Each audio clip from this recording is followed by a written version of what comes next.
On that note, John Bolton joins us, the former U.S. ambassador to the United Nations, national security advisor in the first Trump term. The kind of talk I'm sure you've heard often over the years, Ambassador Bolton. So just let's start there. Reflections on what you just heard about the president's thoughts going into tonight on Iran. Well, I don't think there's any basis to believe the Iranians want a deal on the nuclear program more than he does. They don't want to be attacked, that's for sure. But over a 30-year period, they have really never shown any evidence whatever of a strategic decision to give up their quest for deliverable nuclear weapons. They'll do all kinds of things to avoid trouble, to try and free themselves of international sanctions. But when it comes to the nitty-gritty of actually giving up the work they're doing in a variety of places in Iran on nuclear weapons, not nuclear energy, nuclear weapons issues, they never do it.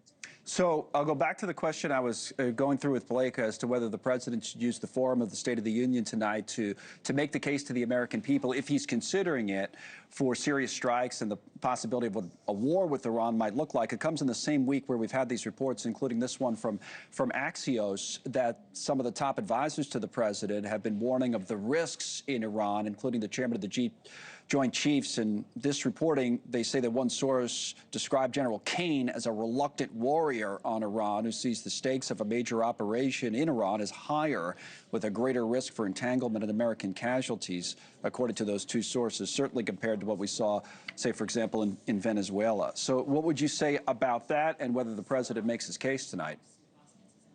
Well, he should make the case for using military force against the nuclear weapons program and to destabilize the regime to help bring it down. He has failed to make that case in the recent past, and this would be an excellent opportunity. Whether he takes it or not, I don't know. As for these reports about Dan Kane and the concerns at the Pentagon, at one level, the idea of worrying about this contingency or that possibility or how to handle this problem simply reflects the kind of preparation that we expect from the Pentagon.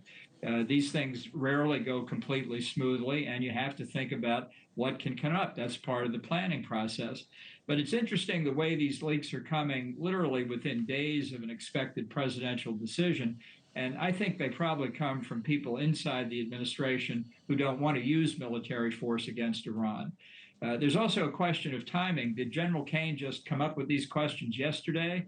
Or is this something that he might have brought up 30, 45, 60 days ago when you begin to plan something like this? It's much more consistent with what he would lay out as the planning process began. And you would think as the planning process continued, he would come up with solutions for them or workarounds or other alternatives. So I think the exact state of mind of what's going on inside the administration is that the president has not made up his mind what to do militarily.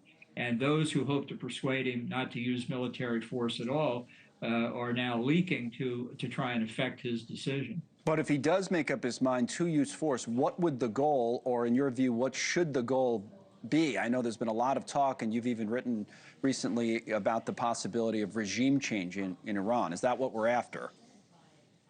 Well, I don't think the president knows what his objective is at this point. That's part of the problem. I do think inevitably that military force will be used because the president drew a red line last month during the demonstrations in Iran, telling the Ayatollahs not to execute their people, not to murder them in the street. In fact, exhorted the demonstrators, keep protesting. He said, take control of your institutions. Help is on its way.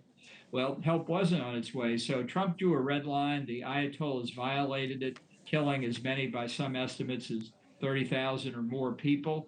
And if Trump wants to maintain his credibility, I think he has to vindicate the red line through the use of military force.